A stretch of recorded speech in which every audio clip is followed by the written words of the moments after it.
সম্মানিত সুধী, আসসালামু আলাইকুম। আজকে আপনাদের একটা করলা জমি দেখাবো। যে জমিটা সমগ্রাম ৫ নং ওয়ার্ডের ফারুক আঙ্কেল চাষ করছেন করলা। এটা হচ্ছে ছোট জাতের করলা, বন্ধন সিডের।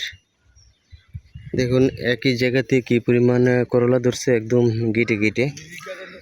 প্রচুর পরিমাণে করলা।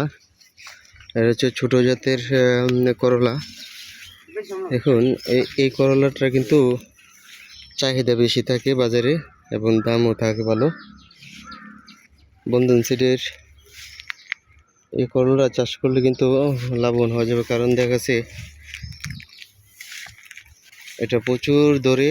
দেখুন মাশাআল্লাহ, প্রতি গেটে গেটে কিন্তু ফলন দেখা যাইতেছে, কিন্তু পরিচর্যার অভাবে কিন্তু জমিটা নষ্ট হয়ে যাইতেছে। নিচে আগাছা জন্ম, প্রচুর আগাছা হয়ে গেছে এবং গাছের একটু কুকরি লেগেছে। এখন ভালো প্রকারের কীটনাশক স্প্রে করতে হবে। এখানে যদি টেম্পেস্ট এবং টাইটিন ইমিডাক্লোপিড স্প্রে করা হয় তাহলে কিন্তু গাছগুলো আবার ঠিক হয়ে যাবে।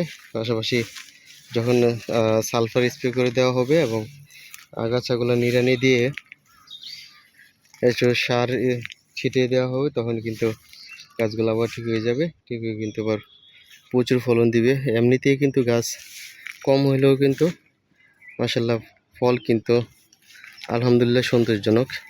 গাছ কিন্তু ঠিক মতন উঠে নেই, তারপরেও কিন্তু দেখুন দর্শক কত করলা। দেখেন প্রতি কেটে কেটে যে উচ্ছে জাতের করলা, এই উচ্ছে জাতের করলাটা কিন্তু বাজার দর ভালো থাকে। এখানে দেখুন একটা গাছে কতগুলো করলা ধরছে, তো 1 কেজি এখনই তোলা যাবে।